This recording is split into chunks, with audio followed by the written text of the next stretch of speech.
Kemenak Aceh Timur wujudkan program Kanwil Kemenak Aceh tanam pohon wakaf produktif. Humas, tanggal 17 Oktober tahun 2024, Kementerian Agama Kabupaten Aceh Timur menggelar acara penanaman pohon wakaf produktif di lahan tanah wakaf seluas 2000 meter persegi yang dimiliki oleh Madrasah Aliyah Negeri 4 Aceh Timur, yang bertempat di Gampong Kucok Aleu 2 Kecamatan Simpang Ulim. Program 2000 wakaf produktif ini merupakan bagian dari inisiatif Kanwil Kementerian Agama Provinsi Aceh dalam mengoptimalkan pemanfaatan tanah wakaf untuk kepentingan produktif. Acara penanaman secara simbolis dimulai dengan penanaman pohon sawit oleh Kepala Kantor Kementerian Agama Aceh Timur, Haji Salamina, yang didampingi oleh Kepala Madrasah Negeri 4 Aceh Timur, Haji Munzilin, bersama jajaran pimpinan Kemenak dan Madrasah.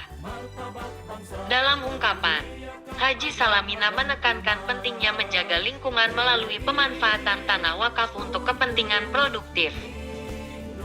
Program ini tidak hanya memberikan manfaat lingkungan, tetapi juga memberikan dampak ekonomi jangka panjang bagi pendidikan dan kesejahteraan umat, ungkapnya.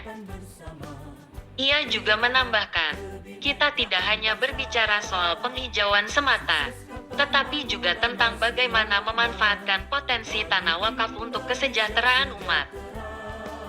Dengan menanam pohon sawit ini, kita berharap hasilnya dapat dimanfaatkan untuk mendukung operasional madrasah.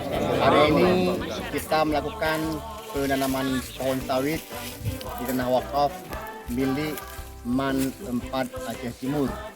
Program ini merupakan sebuah gerakan menanam 2000 pohon, program Bapak Kanwil Kementerian Agama Provinsi Aceh. Dan Rasul mengatakan, tidaklah pohon kayu yang engkau tanam ketika dimakan oleh binatang, burung akan mengalir pahala kepada kamu. Jika di tangan kamu memiliki bibit kurma dan kiamat telah dekat, dan sebelum kiamat itu terjadi, maka tanamlah pohon kurma tersebut. Maka kita mengajak semua insan Kementerian Agama dan masyarakat untuk gemar mewakafkan pohon dan menanamkan di lahan tanah wakaf. Kiranya Bapak Kepala Madrasah dan Dewan Guru sebagai nazir dapat menggunakan mauquf alihnya ini untuk pengembangan pendidikan di Madrasah MAN 4 Aceh Timur. Demikian, Assalamualaikum warahmatullahi wabarakatuh. Sebagai penutup, Haji Salamina menegaskan kembali bahwa penanaman pohon wakaf produktif ini merupakan bagian dari program yang diinisiasi oleh Kantor Wilayah Kanwil Kementerian Agama Provinsi Aceh.